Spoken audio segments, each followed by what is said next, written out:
Welcome to the Surfcast Podcast, your weekly source for surf fishing discussions, tactics, interviews, news, and more. The Surfcast Podcast is hosted by Jerry Audet and Toby Lapinski, two of the most dedicated and obsessed surf fishermen that you will ever meet. The tide is up, the wind is at our back, so let's hit the surf. I actually got some blanks in the mail this week, which is a good winter project because at this point, I'm starting to lose my mind. I really want to get back to fishing. I've been thinking about maybe doing some winter stuff. Of course, we can't do ice because there's no ice right now because it keeps oscillating between cold and warm, and I saw it's going to be 50. But so painting up those blanks will be fun. Always feel a little bit weird about it because, I know they're coming from China, but I'm not going to say what these ones are in particular, but they are something you can't get anymore. So that makes me feel a little better, because I would buy legit ones and, as long as you're not reselling them, I think. I mean, you agree with that? I mean, I don't know. There's guys doing that, but we won't even go there. Yeah, let's not even go there. Let's just get going, in fact, in general. So we're going to talk about teasers today. We're not going to talk about the particulars of fishing the teasers so much, although we'll get into it a little bit. We're going to give you some thoughts and some ideas about teasers in general, what we think of them, what we probably do wrong, and some personal feelings about the teaser. So, Toby, I'll kick it off. The first thing I want to say about teasers, okay, and if people don't know what teasers are, they're generally something very small that you're running in the front of your plug. So, some distance in front of a normal plug like a needlefish or a swimmer or anything. You're running a very small lure. This can be the classic red gill, which is for me probably the definition of a teaser, but some guys use flies. It could be very, very simple. Tony Stetsko's teaser that he famously caught his world record striped bass on was mere feathers, really, is all it was. Mm-hmm. So all it's meant to look like is small bait being chased potentially by something bigger. That's a teaser. That's it. Teasers for me are a weird category because there's things in the surf and things in fishing, largemouth, trout, that I don't enjoy. There's things that I really don't like and I don't do them. And then there's other things that I don't do and I don't have a good excuse for. And there are things like bucktailing is a great example for me. Using a bottle plug in the surf is another thing for me. I know these things work. I believe the theory of them. They don't bother me like some stuff does. And so I don't know why I don't use the teaser because I think the theory is really sound. And I believe the data, all the massive catches, a lot of guys swearing that, without them, they wouldn't have caught fish. And I know you have a good story about that, Toby, you might tell. Mm-hmm. So I don't know why I don't fish them. And it bothers me.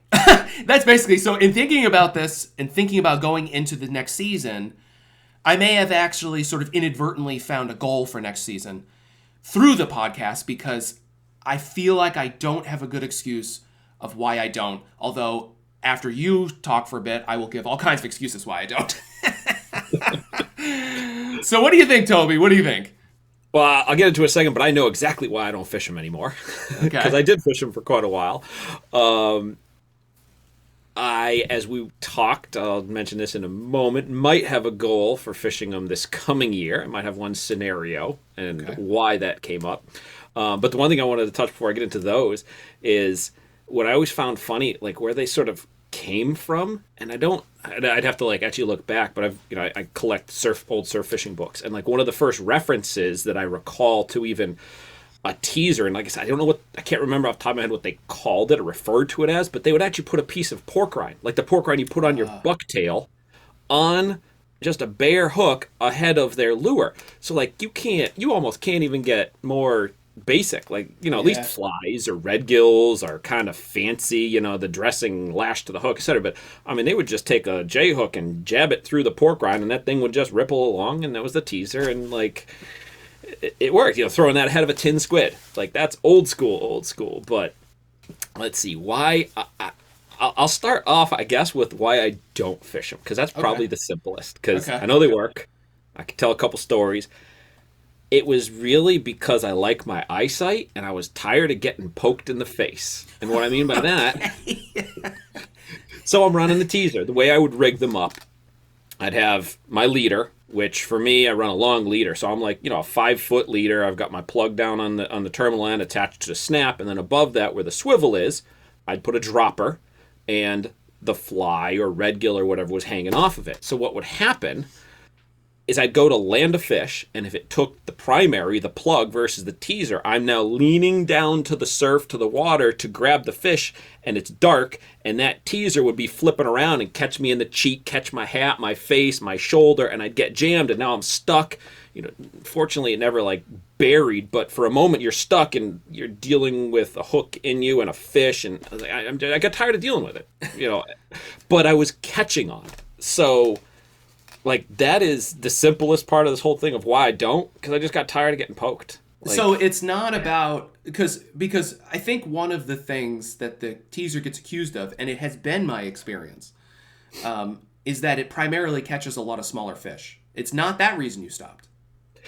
No, I never caught really big fish on the teaser versus the plug or a plug on its own.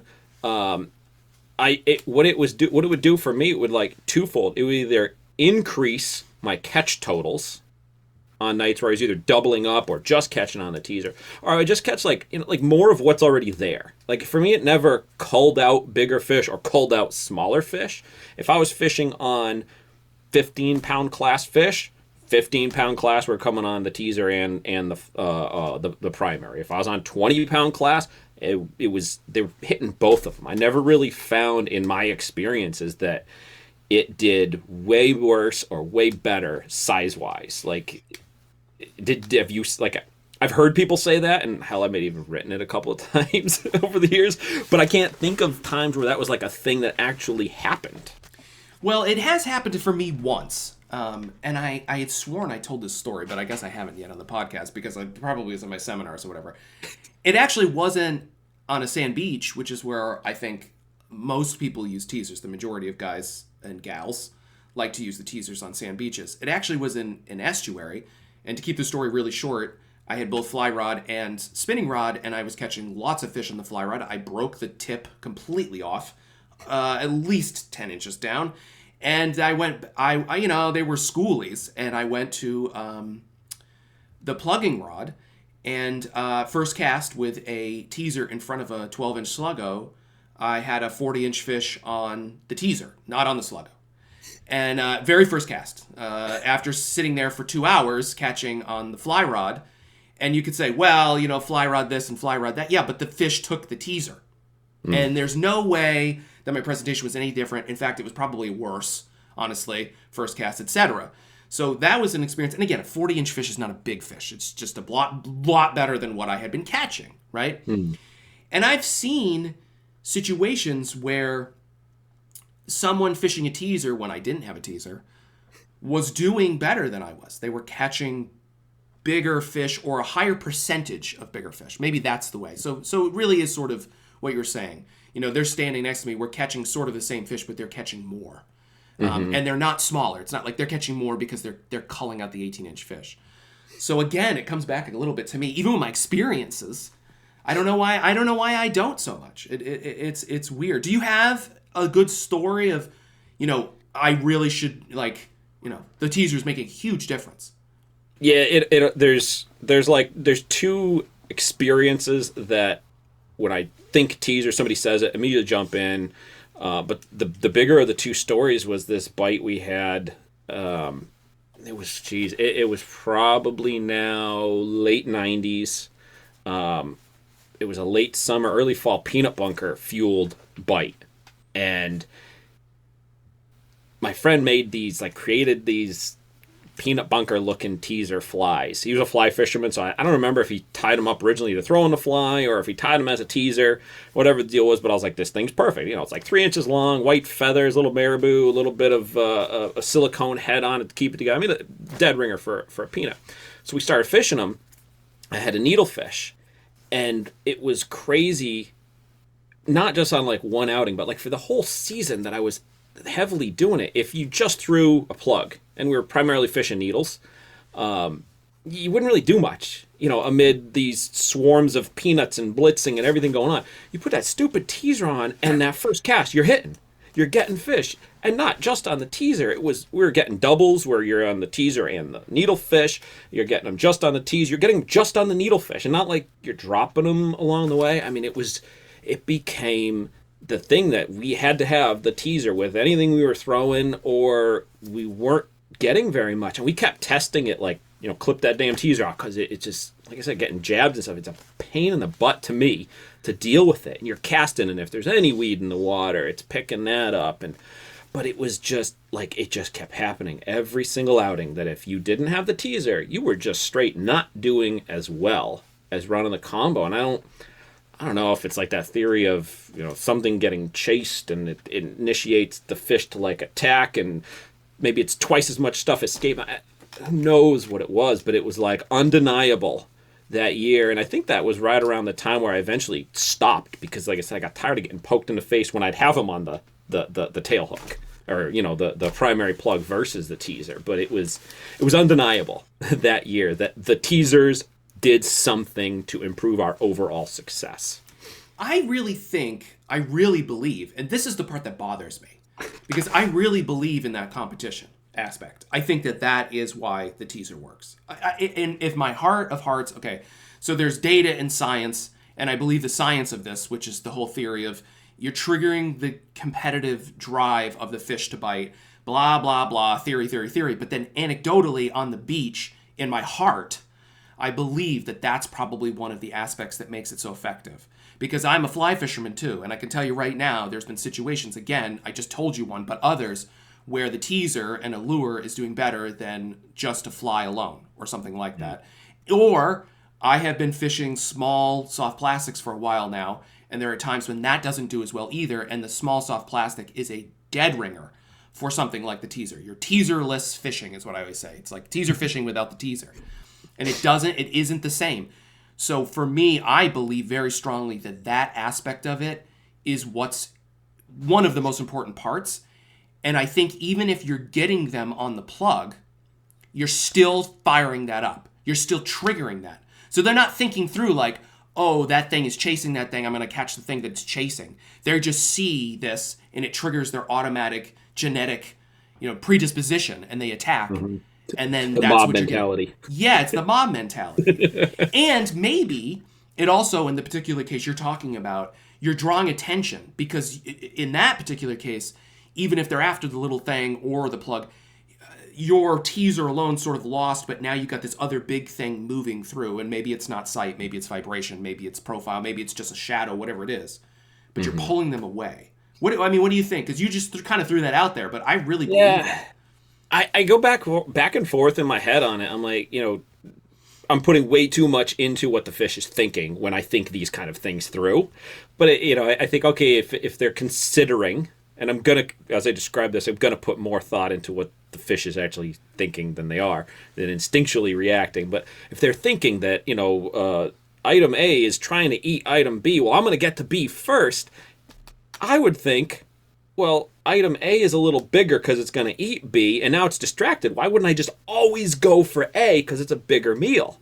Like, that's the way I start thinking it through. Yeah. Why am I going to worry about either of them? I should, if it was me, if I was that striped bass, I'd be like, bigger meal, distracted, easier to eat. I'm always going to go for that. But again, I'm putting way more into it than what they process. Yeah, that's right. But that's where my brain goes. Yeah, that's human perspective. So for me, I think it's way more machine mind. So it's like A plus B equals C. So that doesn't matter that needlefish is bigger, they'd get more calories, it's more energetically efficient, all of that stuff. It doesn't matter, because when this plus this happens, they do this. And it doesn't matter for our sense logically if it makes sense, because there is no thought. It's just reaction, like putting in 1 + 1 = 2. And so that's why, so even though 1 + 1 maybe 4 would make more sense, it doesn't matter, because 1 + 1 = 2. And that's why they attack. I think, anyways. That's my theory of why that works. Because why then would Tony have caught that fish on the teaser instead of the eel? An eel, a live eel, behind the teaser. Well, The reason he was doing that scenario was because, for those that don't know, I'm pretty sure you know it, Jerry, but Yeah. he was commercial rod and reeler from shore, fishing the Cape. It was November, and in order to double up on his potential haul, they were caught in the surf. So the eel, in theory, was being cast for the stripers that were still lingering. And the teaser fly up ahead was in theory that, I don't know why they made this assumption, the cod would then want to eat the teaser instead. So that's why that practice occurred. And then lo and behold, the guy nabs a 73-pound striper on the teaser, just a very, very simple black teaser fly up ahead of an eel. Yeah. And that's why I think it's automatic. That's one of the greatest data points. I think it's just 1 + 1 = 2, and that's what happens. So here's an interesting question you just triggered when you just said that for me. Do you think it matters the plug that's behind the teaser? Do you think that matters? So I used to certainly think about it. Okay. When I would throw a teaser, I would always think about what the plug was, because I didn't want it to. I would think about its effect on the teaser coming through the water. Like a pencil popper, let's just say, and you're bouncing that thing and working it, and now that teaser is flip flop smash flip flop out of the water in and out, and that doesn't look natural, or it might not even see it. Or I didn't throw it a lot with a darter, because the way I fish a darter has this bigger pull, so I would generally opt towards things that had more of a steady, consistent retrieve. And even if it was something like a needlefish, which I would often add in extra pop here and there, I would do that less with a teaser, because I was trying to make the the two things just coming through the water, sort of envisioning that teaser coming through the water similar to calmly bringing a fly through the water if I was fly fishing. I don't know if it really made a difference. If I was throwing a Danny and that thing's thumping back and forth, that's got to be throwing something into positively or negatively to the teaser, and that seemed to work fine. So again, probably one of those things that I was overthinking or going down the wrong route of my thought process at the time for it, but I certainly considered highly what lures I was throwing to get the teaser out there, more than just the lure is a teaser delivery system, meaning trying to just get it out there. So I'll give you my thoughts on that in a second, but I want to follow up another question. Do you think the size of the lure matters that's behind the teaser? I always opted for no. So as far as the catching, no. It was always about casting, because you're losing a little bit of your castability with that teaser, because it's just more wind-resistant crap getting hurled towards the horizon. So I would try to get stuff like a needle, a better casted metal lip, sometimes a plastic lip swimmer, but if I was fishing like a bomber, that was more when I was fishing them in outflows. If I'm, because then the casting part didn't matter so much. But if it's straight open surf, I was thinking primarily of offsetting the loss of castability with that teaser being added. So as long as it makes sense, then you don't think there's any downside or any negatives to fishing something like a tin or a bucktail, a smaller bucktail, behind a teaser. There's no real... As long as that plug makes sense. You're obviously not going to just throw a tin if it doesn't make sense, but you don't think there's any downside to that. I couldn't think of anything. Nothing jumps to mind. It's funny, I don't think I ever threw a teaser ahead of a tin or a bucktail, but not for any good reason. I can't be I didn't do it because of this. I just didn't. I haven't either, and I don't have a theory about it either. I was just curious what you thought. I don't think I've ever done either of this. Probably have done it with a bucktail. I'll tell you, I have done it with a Danny, and the reason for that was simple, because I'm lazy. Because back before you could get the little tactical angler clips, you had to tie the dropper loop, and once you tied that dropper loop and that teaser's on there, I'm not taking it off. I'm not going to go through the process of cutting it off or changing it out or whatever. So once that sucker was on there, I'm committed until I would cut off the whole leader, because that's what I would do. That's just what I would end up doing, because then I would want to save the leader, because if the teaser's already on there. So then there would be times where I'd be well, I don't even know if the teaser's going to be touching the water, but I'm going to leave it on anyways because I'm lazy and I don't want to take it off. So I have fished it with the Danny, and God damn it, if I didn't catch fish when I wasn't catching them on anything else. Now, again, these were not big fish. These are small fish, but now I'm catching them on the teaser with the Danny. And I'm fishing that Danny on the surface. So you got a picture, right? That line angle going way out the beach. That teaser must just be tickling the water. I will say, and this is now getting to a whole nother thing. You know, you talking about your longer leader and stuff. It's interesting. I never even considered that. I just went right away with a shorter leader. Right away. And again, you know, a lot of my experiences are through just dumb luck. I didn't have people to mentor me. I didn't have, you know, anyone to interact with. I've fished alone for so many years, still do. So I was just like, I can't fish a longer leader. It's such a pain in the ass. So I'm just going to go with a short leader. So then when I put the teaser on, I'm fishing 30 inches. And that's just what I would do. And for me, I wanted to bring that teaser close enough, too, that I felt it was a realistic chasing scenario. And so now I didn't have the problem. Unless it was getting my arm, which definitely did happen. Which is totally different in your face, right? Well, I was thinking, as you were talking about, you know, you're going shorter. It's funny, like, it always seems to be written that, like, a 24-inch to 30-inch leader when you're fishing the teaser with now a 12-inch dropper and, you know... I'm not going to do the exact math, but it puts it close. So now your teaser is really close to your plug. And like, other than the fact that I just run longer leaders in the first place, my thought of actually going longer on the leader is they're probably still going to see both, but I want enough room for two fish to hit them. Like, I don't really want to catch two big fish. I do and I don't want to catch two big fish at the same time. But if, you know, my thought it was then, and it, you know, still sort of pieces together now, that let's say that the two fish are coming together, the teaser gets hit first. If you now have that plug bouncing off of, like, the striper's dorsal fin, maybe snagging it issues aside. But if I've got a 60-inch leader and a 6-inch dropper, now the striper can grab that teaser, and now that other plug can be flailing behind and not really be in its way, and another fish could still find it. Like, that was something I definitely consciously thought about. I mean, it's more cumbersome and difficult to throw a longer leader and add the teaser in, and like, and then I'm putting it in line with my face to get hooked. So maybe that's why I was getting face, because it like lines up right. You know, if a fish is on the water at your ankles and you got a 5-foot leader and a teaser dropping its eyeball height, so. That's funny. Yeah, that's really... So let me ask you a final question. Mm-hmm. I think the red gill is way better than a fly. What do you think?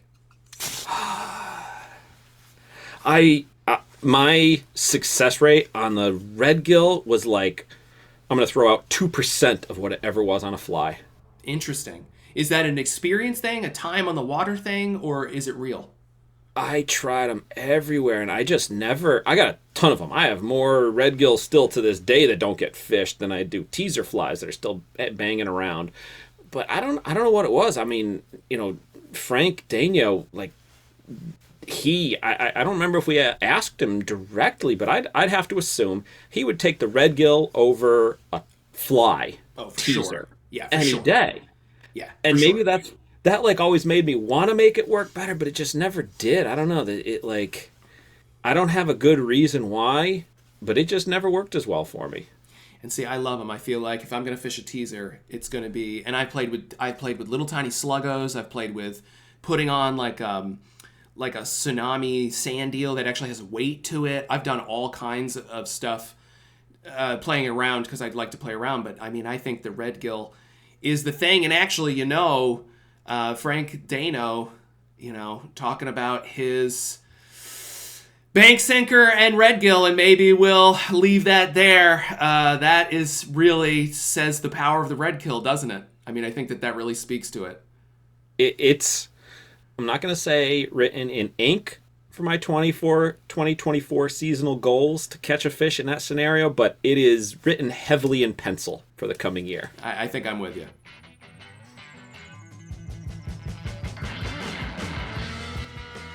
This has been a weekly edition of the Surfcast Podcast. You can find out more about the podcast and find more episodes at surfcastpodcast.com. And be sure to check us out on social media at the Surfcast Podcast.